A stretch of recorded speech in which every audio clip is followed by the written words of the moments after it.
Welcome to Stuff You Missed in History Class, a production of iHeartRadio.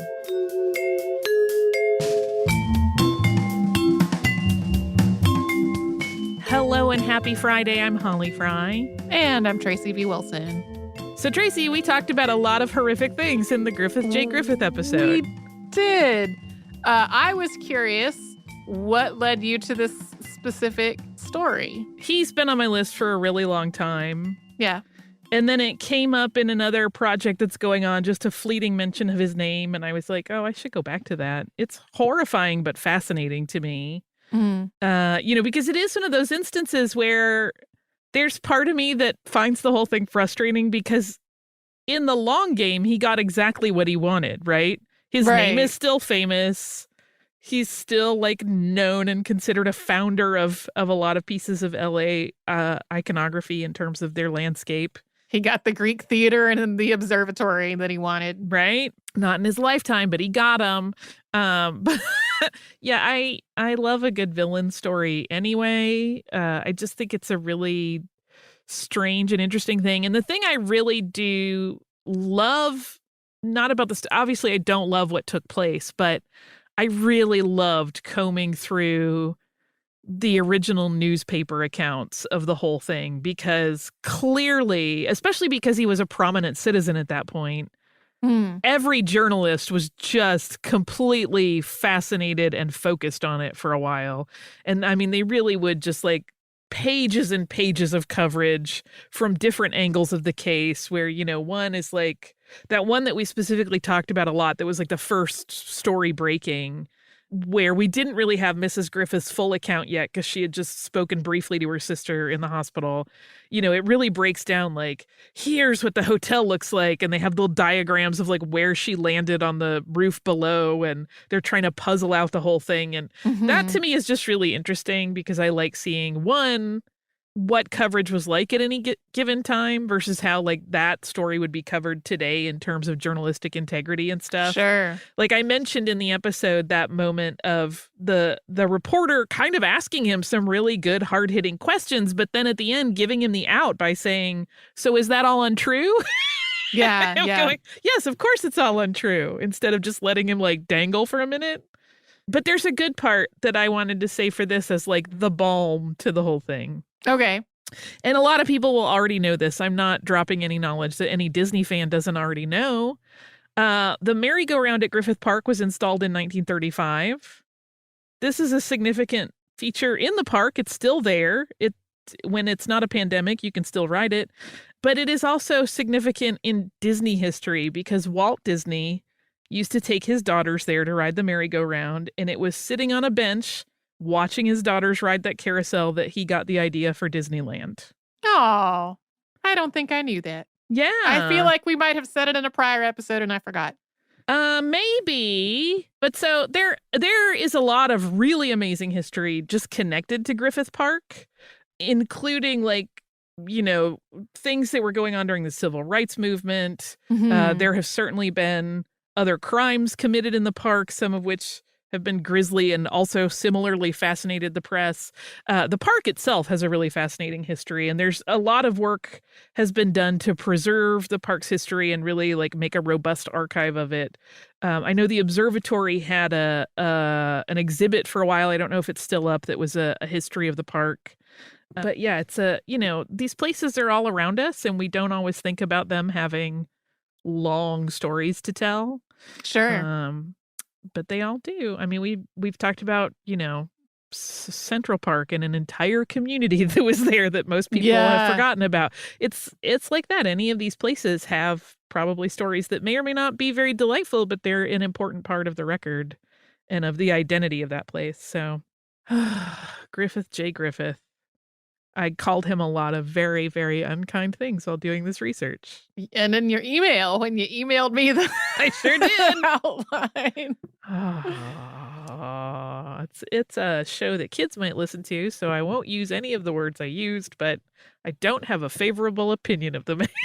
Nope.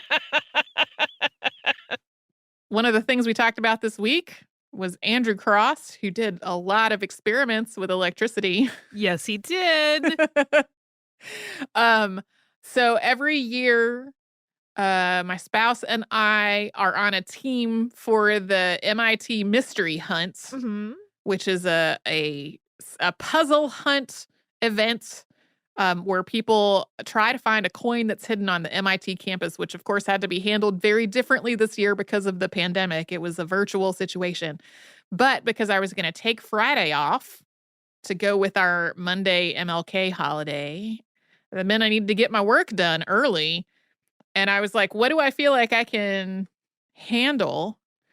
Goofy scientist guy, I think I can get finished in the amount of time that I have to get my work done. And that was totally true. This is one of those episodes that just sort of fell together neatly as I was working on it instead of being kind of hammering things into place, which is how Olympe de Gouges went just a week before. Yeah, it's funny how some just go smooth as silk and others are like, you're dragging a sack of information to the finish line. Like, please, come on, just tie up somehow narratively. Yeah, make a narrative, please. His second wife's books were, of course, a big source of information for the episode. They are online in several places. You can read them for yourself. And if you are interested in more details about the experiment with the mites, all the details are in there. Reading through those was a whole lot of fun.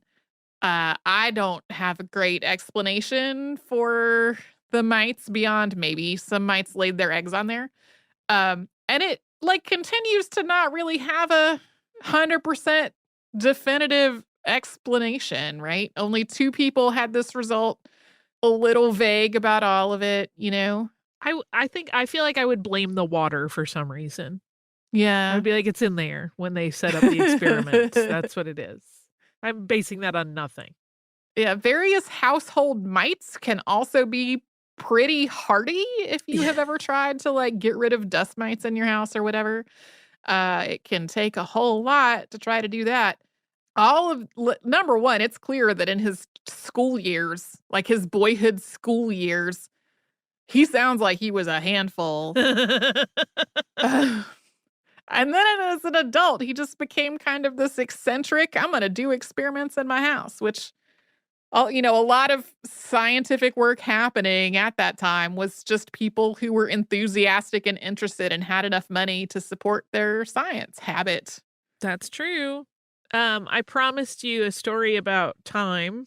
Oh, right. Since he and his brother tried to split up time into 10-hour increments instead of the 12 and 12 to make 24 that we all live on. I, as an adult, do you remember Swatch Internet Time? No. Okay, so there was a move in 1998 where Swatch tried to introduce this idea that everyone globally should switch to one time, Swatch Internet Time, because they recognized that due to globalization, people would be communicating with each other, and rather than going, okay, wait, it's 6 where I am, that means it's 1 where you are, you could just say, let's meet at 700. And the day was broken down into beats, what they called beats, which were 1,000 beats per rotation, so per day.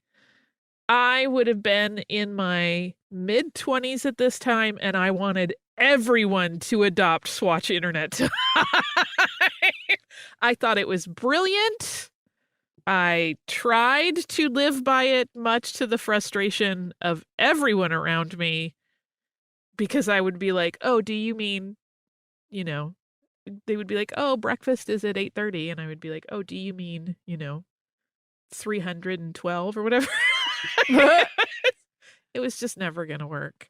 I mean, I did some doofy things in my 20s, so I don't feel like I can judge you too much for this, but I do have some questions. I mean, I just thought it was revolutionary and smart, but what are your questions? Well, my question is really one of the things about having all these time zones is having a sense of what time it is in another place and whether the person you're talking to is likely to be awake. Right. How did it account for that? Were people just going to be awake we were all going to... Well, it didn't. I mean, it wasn't like that. It was you would be able to say, no, I sleep from 500 to 800 or whatever. Huh. But you wouldn't have to worry about daylight savings. That was not part of the plan. It would stay completely consistent. Sure. And it would get everybody on the same time, which I think the thought Crosses would have been very into this if they had been living so the too. 90s. I thought of it immediately when I read that. I was like, oh yeah, I'd be into this. I mean, I always kind of like the idea of playing with time and not living by the 12-hour clock. You know, I'm also one of those people who really, really wanted to make polyphasic sleeping work, and that was not functional for me. It's like it works really well until it doesn't work, and then, which for anybody that doesn't know, that's when people, there was, I'm sure there are still people doing it at the time. I mean, this was some years back. The research I had been doing, the idea was that if you broke your sleep down into smaller increments that were on a very regimented schedule, you didn't have to sleep like a full 8 hours every night. You could get by with actually like 3, but it was like in, 25-minute increments or whatever, but you had to do them at like regularly scheduled out intervals. And a lot of people did it. You can do a search for it and you'll find lots of people's accounts of trying to switch to this. I love it because I have a love-hate thing with sleep. I wish I didn't have to sleep. I have stuff to do. I'm going to die one day. I got to make a lot of clothes before then. But for a lot of people that make it work, what they find is that it works great. And then if you're like in a situation where you cannot get to your place to doze off, like one guy, I remember reading his account and he was saying like, I was doing really, really great. And then I was in a meeting at work that ran long and my body was so used to just like go to sleep at 10:01 every morning that I literally just slumped over and fell asleep on the conference table. Like, oh my goodness. And then once that happens, you're like, once you get off of it, you have to start all over and it takes a long time to retrain your body. That's probably more about me than you ever wanted to know, but I sure wish I could make that work. I'm thinking the Crosses might have also been into polyphasic sleep. I do too. It's kind of like a lot of people point to, was it Einstein that Edison would catnap. He didn't like have bedtime per se. He would just catnap throughout the day. Edison has his own problems, but sure. That always sounded appealing to me, but I've never been able to make it function. Yeah. Yeah, if you want to write to us about this or any other podcast, we're at History Podcasts on iHeartRadio.com. I hope everybody has a great weekend, whatever is on your plate. If you're working, hope people are not jerks to you. And if you are not working, I hope it's as restful as it can be.